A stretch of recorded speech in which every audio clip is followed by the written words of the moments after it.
Shalom Bapak Ibu semua. Hari ini sebelum kita mulai firman Tuhan di KPA Online, mari kita berdoa. Terima kasih Tuhan Yesus, pada hari ini kami bersyukur kami bisa dapat kesempatan untuk mendengarkan firman-Mu. Berfirmanlah Yesus, kami siap mendengarkan firman-Mu, biar hati kami terbuka, pikiran kami, telinga kami, sehingga kami bisa mengerti firman-Mu dan menerima firman-Mu jadi satu pembaharuan dalam hidup kami. Berfirmanlah Tuhan, kami siap mendengarkan. Di dalam nama Tuhan Yesus kami berdoa. Haleluya. Amin. Shalom Bapak Ibu semua. Hari ini firman Tuhan akan kita pelajari dari satu perumpamaan yang jarang-jarang dikenal, tapi kalau kita mendengar kata pohon ara, semua orang pasti tahu. Ya, saya sudah spill out di dalam khotbah-khotbah saya tentang apa yang akan saya sampaikan pada hari ini. Hari ini firman Tuhan diambil dalam Lukas 13 ayat 6-9, yaitu tentang perumpamaan tentang pohon ara. Bapak Ibu semua, saya akan bacakan ayat dalam Lukas 13 ayat 6-9. Lalu Yesus mengatakan perumpamaan ini, seorang mempunyai pohon ara yang tumbuh di kebun anggurnya, dan ia datang untuk mencari buah pada pohon itu. Tetapi ia tidak menemukannya. Lalu ia berkata kepada pengurus kebun anggur itu, sudah 3 tahun aku datang mencari buah pada pohon ara ini, dan aku tidak menemukannya. Tebanglah pohon ini, untuk apa ia hidup di tanah ini dengan percuma? Jawab orang itu, Tuan, biarkanlah dia tumbuh tahun ini lagi, aku akan mencangkul tanah sekelilingnya dan memberi pupuk kepadanya. Mungkin tahun depan ia berbuah, jika tidak, tebanglah dia. Bapak Ibu semua, dalam ayat ini kita bisa melihat bahwa ada satu pohon ara yang tumbuh di kebun anggur. Dan pohon ara ini sengaja tumbuh di sana, dibiarkan, dan pemilik kebun anggur itu berharap bahwa satu waktu pohon ini akan menjadi pohon yang menghasilkan buah yang buahnya bisa dinikmati. Nah, tahun berlalu, tahun berganti tahun, dan sudah 3 tahun ini setiap pemilik anggur datang, dia tidak menemukan buah ara tadi, sehingga habis kesabarannya dan menyuruh pengurus kebun anggur ini untuk menebang. Tapi pengurus kebun anggur ini meminta kepada tuannya itu untuk memberikan 1 tahun lagi, agar selama dalam kurun waktu menunggu 1 tahun ini dia bisa mengolah tanah di sekitarnya dan memupuknya, dengan harapan bahwa pohon ara ini akan berbuah. Tapi jika gagal ya sudah, tebang aja. Bapak Ibu semua, kalau kita pelajari ayat ini, hal yang sederhana mungkin kita bisa melihat bahwa ketika kita bicara tentang pohon ara yang tumbuh di kebun anggur, kita sedang bicara tentang bagaimana kita manusia digambarkan sebagai pohon yang dibiarkan Tuhan ya tumbuh. Nah, ada yang menarik. Kenapa pohon ara ini bukan tumbuh ditulis tidak tumbuh di kebun apa atau di hutan atau di pekarangan atau apa, tapi Yesus memberikan ini secara detail dengan sengaja bahwa pohon ara ini tumbuh di kebun anggur. Ini memberikan gambaran bahwa pohon ara itu tumbuh di kebun, di tempat yang sudah pasti subur, di tempat di mana semua hal itu sudah tertata dengan baik. Pohon ara itu digambarkan sebagai tempat di mana tanah itu adalah tanah yang produktif, tanah yang layak untuk ditanamin. Sehingga tidak ada alasan bahwa pohon ara itu kemudian tidak mengalami pertumbuhan yang baik karena tanahnya kurang menunjang. Tidak ada alasan. Kenapa? Karena kebun anggur yang di dalam kebun itu bisa menghasilkan. Nah, ini adalah satu gambaran yang menarik tentang diri kita, di mana ketika kita menerima Yesus sebagai juru selamat, kita seperti pohon ara yang ditempatkan di kebun anggur, di mana ketika kita masuk dalam lingkungan penyertaan Tuhan, kita akan mendapatkan jaminan pertumbuhan dalam hidup kita, jaminan karakter yang baik, jaminan kebenaran yang benar-benar yang kita butuhkan untuk hidup. Namun, seringkali yang kita dapati adalah kita ketika menerima Yesus, hidup kita tidak berbeda dengan sebelum kita menerima Yesus sebagai juru selamat. Hidup kita tidak berbeda ketika kita dulu hidup sebagai orang yang tidak mengenal Allah. Bedanya mungkin kita bisa menyelubunginya dengan, kita ke gereja, tampak yang lebih baik. Kita mungkin menyelubunginya dengan pakaian yang lebih sopan, pakaian yang lebih formal, lebih rapi, atau kondisi-kondisi yang bisa kita tampilkan secara fisik. Namun kepada kenyataannya kelakuan kita masih sama. Itu yang menjadi gambaran bagaimana pohon ara itu digambarkan tidak ditemukan buahnya. Sama seperti kita tadi. Demikian pula dalam kehidupan kita yang Tuhan tuntut dari kehidupan kita, itu bicara tentang dua hal, yaitu pertumbuhan dalam hidup kita. Sebagai pohon ara, kita dituntut oleh Tuhan untuk bertumbuh. Kenapa harus bertumbuh? Karena kalau kita tidak bertumbuh, tidak menjadi pohon yang bertumbuh, kita tidak akan bisa menghasilkan buah.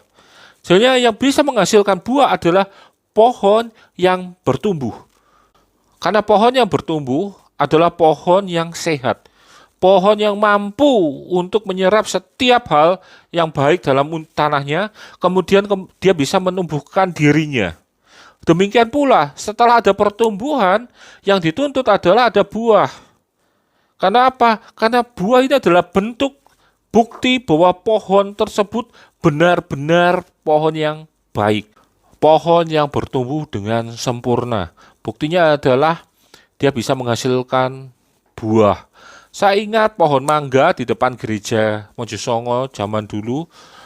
Dulu itu adalah pohon mangga yang berbuah. Ketika masih berbunga, itu sudah mulai diincar. Wah, ini bunga-bunganya gitu. Bunganya banyak sekali. Tapi kemudian ketika sudah lama bertumbuh, bunga itu kemudian rontok. Tapi di antara rontokan itu ada yang masih tetap menempel dalam rantingnya dan kemudian itu menjadi buah. Mundur berapa tahun sebelumnya, Bapak Gembala almarhum itu sudah sempat jengkel sama pohon itu. Pohon itu ditanam, tumbuh dengan baik, tumbuh dengan rindang, tapi nggak tumbuh-tumbuh. Lalu sama Bapak Gembala diambillah paku, lalu ditancapkan di batang pohonnya.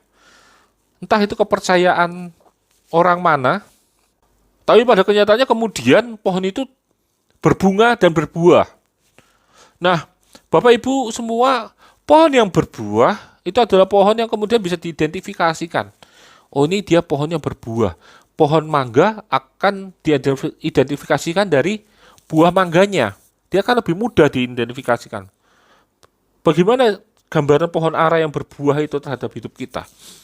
Ya, Bapak Ibu, pertumbuhan yang Tuhan inginkan dalam hidup kita adalah pertumbuhan dari karakter-karakter kehidupan kita, sikap hidup kita, karakter-karakter Kristus yang selama ini sudah ada di dalam kehidupan kita, tapi karakter tersebut tertekan oleh keakuan diri kita, individualisme kita, dosa-dosa kita. Tuhan inginkan karakter itu bertumbuh. Apa maksud dengan karakter yang bertumbuh? Karakter yang kemudian menguasai hidup kita dan kemudian karakter itu menghasilkan tindakan nyata. Jadi bukan hanya tentang sifat dan sikap saja, tapi juga tindakannya. Karakter itu bicara tentang bagaimana kita menyikapi kehidupan, bagaimana kita menyikapi setiap permasalahan hidup, dan bagaimana karakter itu menjadi membangun prinsip-prinsip, memproduksi prinsip-prinsip baru dalam hidup kita. Prinsip dan nilai-nilai yang kemudian kita jadikan dasar kita untuk melangkah. Karakter-karakter ini yang Tuhan inginkan menjadi karakter yang terbangun dulu dalam hidup kita. Jadi ketika saya bicara tentang karakter, saya bicara tentang bagaimana kita memiliki kasih di dalam hidup kita. Atau apalagi penguasaan diri. Nah, ketika kita sudah bilang, oh saya sudah memiliki kasih, saya sudah tahu tentang kasih, saya harus menjalankan kasih. Penguasaan diri, saya harus mampu menguasai diri, mengontrol diri saya, mengontrol emosional saya. Lalu baru kemudian kita bicara tentang bagaimana kita menunjukkan kasih, membuktikan kasih kita kepada orang lain. Bagaimana kita merespon sesuatu yang menyakiti hati kita, tapi kita mampu mengontrol diri kita. Itu adalah bentuk bahwa pohon yang kita bangun adalah pohon yang bertumbuh dengan sempurna dan menghasilkan buah. Kita bisa baca dalam Galatia 5 ayat 22 sampai 23 tentang buah roh. Ada 9 buah roh. Itu adalah bentuk-bentuk bagaimana karakter-karakter yang ada dalam hidup kita kemudian muncul dalam kehidupan kita. Jadi bukan sekedar karakter itu kita kuasai, kita tahu, itu cuma kita bertumbuh saja. Kita tahu kita sadari itu benar, tapi satu hal, kita tidak mampu menjalankannya. Itu artinya kita tidak berbuah. Itu yang Tuhan tidak inginkan dalam hidup kita. Tuhan inginkan kita bertumbuh baik dalam karakter maupun tindakannya. Ada perbuatan yang jelas, bukan sekedar kita percaya saja, tapi ada perbuatan. Karena dengan perbuatan inilah kita membuktikan bahwa kita percaya. Saya percaya sama Tuhan bahwa dengan memiliki karakter Kristus, saya akan menjadi orang yang sempurna hidupnya. Tapi ketika kita tidak menjalankan, jadi pertanyaan, apakah kamu benar-benar percaya pada Yesus? Kalau kamu percaya, kenapa kamu tidak melakukan apa yang Tuhan ajarkan? Hari ini KPA online mengingatkan kita, jangan sekedar mengejar pengetahuan-pengetahuan firman saja, tapi lakukanlah firman Tuhan itu. Karena kehidupan kita disempurnakan melalui perbuatan kita. Kita tidak disempurnakan melalui penyataan iman kita, tapi kita disempurnakan melalui perbuatan-perbuatan iman kita. Banyak hal yang bisa kita lakukan dalam kehidupan kita. Banyak hal yang bisa kita perbuat dalam kehidupan kita. Tapi satu hal yang kita tidak harus lakukan, yaitu membuktikan tentang kasih Allah dalam kehidupan kita melalui perbuatan kita. Mari Bapak Ibu semua, melalui KPA online hari ini, kita menjadi pribadi yang lebih sempurna, disempurnakan oleh Tuhan melalui firman Tuhan yang ada dalam kehidupan kita, sehingga tindakan kita kemudian menjadi pohon ara yang berbuah lebat, yang menghasilkan buahnya, yang dinikmati oleh orang lain, yang dinikmati oleh sesama kita, dan kita menjadi berkat bagi orang lain. Tuhan memberkati. Amin. Kita sudah mendengarkan firman Tuhan, mari kita berdoa terlebih dahulu. Terima kasih Tuhan Yesus untuk setiap kesempatan yang telah Kau berikan bagi kami. Biarlah kami Tuhan dalam kehidupan kami ini mampu bertumbuh dengan sempurna, dan kami mampu berbuah dengan baik, sehingga kami bisa menjadi anak-anak Tuhan yang berguna bagi kehidupan, anak-anak Tuhan yang mampu menunjukkan yang terbaik. Dan kami percaya Tuhan, Engkau akan memberkati kami semua. Berkati setiap pekerjaan kami, mata pencarian kami, sekolah kami. Berkati dengan kesehatan, kekuatan, hikmat dari surga, keberhasilan, kesuksesan, bahkan keberuntungan. Tutup bungkus keluarga kami dan kami semua dengan darah-Mu yang kudus. Jauhkan dari virus corona, sakit, penyakit, dan mara bahaya. Dan kami percaya Tuhan, Engkau memberkati kami semua. Dan biar damai sejahtera Allah tinggal tetap dalam kehidupan kami sampai dengan selama-lamanya. Di dalam nama Tuhan Yesus kami berdoa. Haleluya. Amin.